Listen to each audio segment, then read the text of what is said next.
Welcome to the Ultimate Sports Podcast. Today is Thursday, October 17th, 2019. Today I'm going to recap yesterday's hockey games, look ahead to tonight's games, NBA preseason games, look back on last night's games, look ahead to tonight's games, college football from last night, and look ahead and pick tonight's games. Thursday night football, I'll give you guys a pick.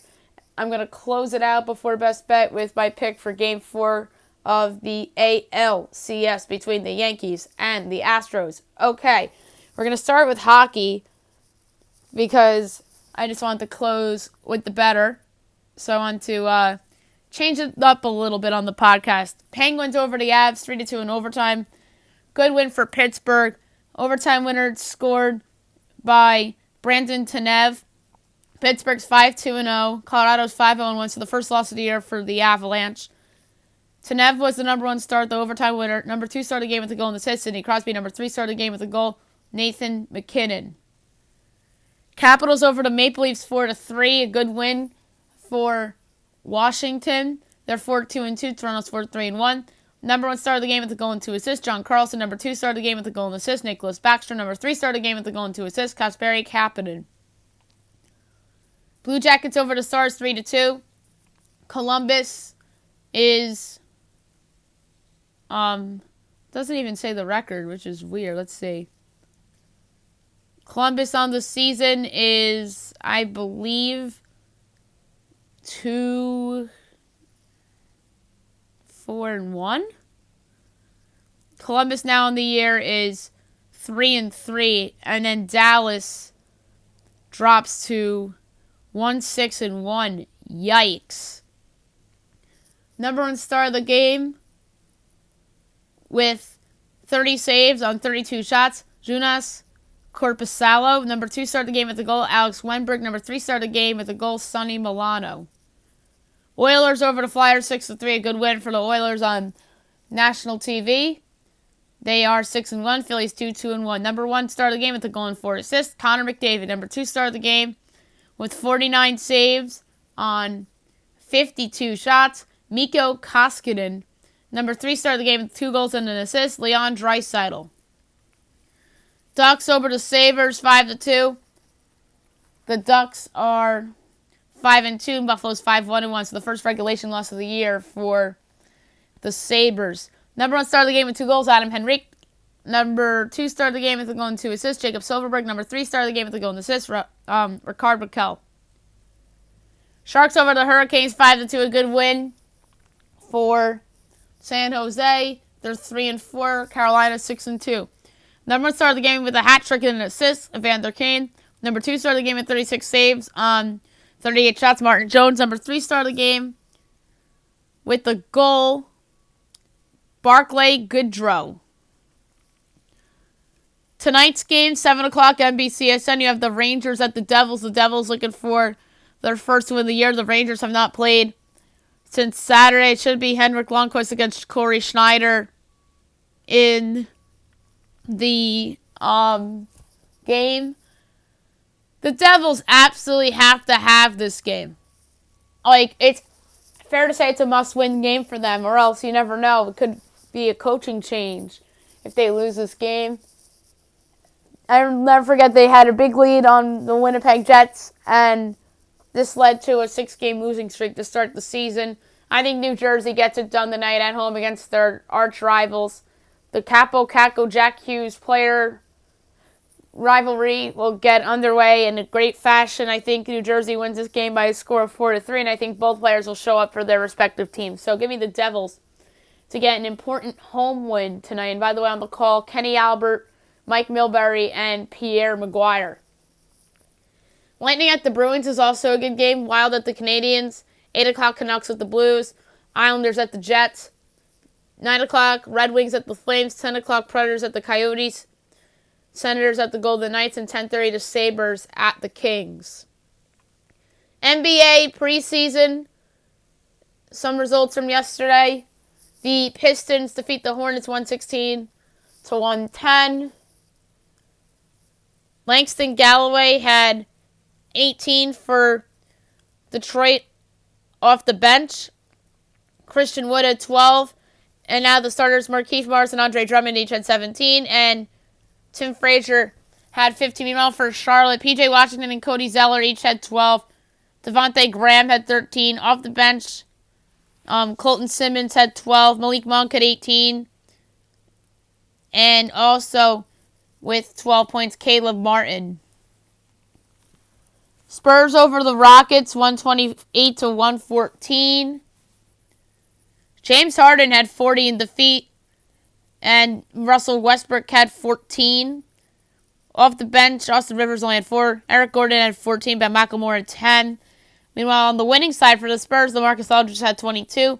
Bryn Forbes had 13. DeJounte Murray had 20. He's looked pretty good coming off the ACL injury. Jakob Poeltl had 16. Derek White had 13.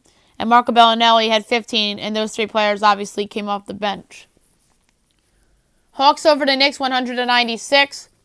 Trae Young was awesome, 23 points, 9 assists. John Collins had 12 with 14 boards. DeAndre Hunter had 15.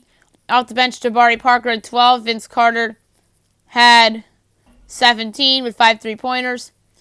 Meanwhile, for New York, Julius Randle had 20 and 8. RJ Barrett had 12.7 boards and 6 assists. Bobby Portis had 16. Marcus Morris had 14. Off the bench, Kevin Knox had 11. The Grizzlies defeated the Thunder 124-119. John Morant did not play in this game, but Dylan Brooks went wild. He had 30 points for Memphis. Tyus Jones had 16. Jaren Jackson Jr. had 18 with 10 boards. Off the bench, Von Raab had 10. Meanwhile, for Oklahoma City, Shai Gilgeous-Alexander had 17.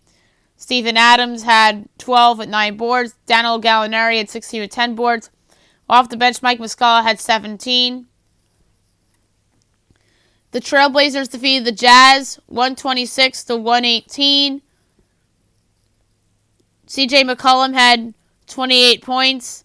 Zach Collins had 13. Damian Lillard had 25. Off the bench, Mario Hezonja had 12. Meanwhile, for Utah, Donovan Mitchell had 27. Mike Conley had 20. Rudy Gobert had 13 and 15 boards. Off the bench, Joe Ingles had 12. Gorgis Niang had 11. And Emmanuel Mudiay had 12. Kings over Melbourne United 124-110.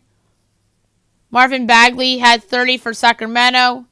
Buddy Hield had 14. Yogi Ferrell had 24. Harrison Barnes had 18. Bench didn't do anything. De'Aaron Fox didn't play due to a sore lower back. And the Lakers defeated the Warriors 126-93. The Lakers put on a good show in what was probably their dress rehearsal game before the start of their season, although they do have one more preseason game to go, but I don't think they'll play Davis or James in there. LeBron, by the way, had 18. Davis only had 8, but had 8 assists and 10 boards. JaVale McGee had 12. Avery Bradley had 18. Off the bench, Dwight Howard had 13. Quinn Cook had 16. This team is deep, the Lakers. Stephen Curry didn't play due to rest. Draymond had 10. D'Angelo Russell had 23. And off the bench, Jordan Poole had 14. Only 5 on the slate tonight. 7 o'clock, the Heat at the Magic. 8 o'clock, NBA TV, Hawks at the Bulls. Timberwolves at the Bucks. 9 o'clock, Trailblazers at the Nuggets. And 10:30, NBA TV, the Mavericks at the Clippers. So a good 10:30 NBA TV preseason game. You might see Porzingis and Doncic against the Clippers. So that's going to be fun. I don't know if Kawhi will play. I know he played in the one game, but I don't know if they'll play him in this game. They might if they consider this their dress rehearsal game before the start of the season. College football last night, Troy defeated South Alabama by a score of 37-13. So I won my pick and my cover. Troy's 3-3, and South Alabama is now 1-6. Only 2 games on the slate tonight. 7:30 on ESPNU. You have Louisiana at Arkansas State. Louisiana has been one of the more pleasant and surprisingly good teams in the Sun Belt this year. Arkansas State has that story, obviously, with the coach's wife passing away. So that team obviously is going to be playing with a lot of heart for him and That's just a good team in general, Arkansas State. So in terms of a pick for this game, straight up, I'm actually going to take Arkansas State. I just think that team at home should be able to bounce back from their loss against Georgia State from a few weeks ago. So I think they win the game, but the plus 6.5 isn't my play here. I'm going to take the over 68.5 as the play here. I just think there's going to be a lot of points scored. I think that both teams could conceivably get to 40. So give me over 68.5. And at 9 o'clock, ESPN UCLA at Stanford. Stanford's giving 3.5. The over-under's 49. Tough one. This line opened up at 8. There must have been a significant injury on Stanford, which made UCLA take so much money. Because of so much doubt with Stanford and the line moving in the UCLA direction, I'm going to take the minus 3.5 with the Cardinal. They're just a better team than UCLA. More talent and a better defense, obviously. I think Stanford wins this game. I could see this game being like a 20-10 ugly type of game. 23-13, 26-13, something like that. Ugly, low scoring, Stanford by double digits. So give me Stanford minus 3.5 to take care of UCLA to put themselves in a good position to make a bowl game this year. So give me the Stanford Cardinal at home. Thursday night football, you have the Broncos hosting the Chiefs. I almost said at the Chiefs. That would have been a mistake. Joe Buck, Troy Aikman, Aaron Andrews, Christina Pink on the call.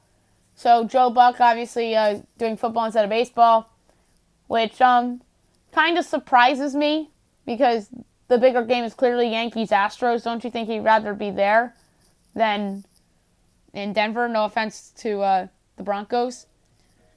But the Chiefs, meanwhile, are coming off 2 straight home losses, with the latest one being against the Houston Texans at home. Denver coming off another win, first home win of the season against the Tennessee Titans. I think this is a big game, obviously. The Chiefs are reeling and Denver is riding high. And I think that trend is going to continue here. I really, really like the Broncos here at home. They're getting 3. I think they win the game outright. I'm going to say they win 24-20. Yes, they don't have Bradley Chubb, and that's a big loss for them. But I think Von Miller is going to have a big game. I think that Phillip Lindsay will be the best player on the field, not Patrick Mahomes, because the Chiefs' run defense stinks, and Patrick Mahomes is not healthy. Phillip Lindsay, big day. Broncos win 24-20. Baseball, Game 4, Astros-Yankees. 8 o'clock on Fox, Joe Davis in for Joe Buck, with John Smoltz, Tom Verducci, and Ken Rosenthal. So, should be a fun game in the Bronx. There's showers in the forecast, but they're for earlier in the day. And this game's not until 8 o'clock. It's Zach Greinke and Masahiro Tanaka. This was the Game 1 pitching matchup, and Tanaka came out on top in Houston. Reports say that wind's blowing out, and the pitcher I trust more in a big game is Masahiro Tanaka. So I think the Yankees even this thing up at 2 apiece tonight. I think they win big. I think it could be similar to Game 1, except I think that the Astros might get a couple cheap garbage time home runs off the Yankee underbelly, their bullpen later in the game when the Yankees are already up big. So I'm going to say that the Yankees win this game by a score of 9-2. Yes, that's what I actually think it's going to be. And I think Aaron Judge will have a big game. I think that Giancarlo Stanton will be back in the lineup.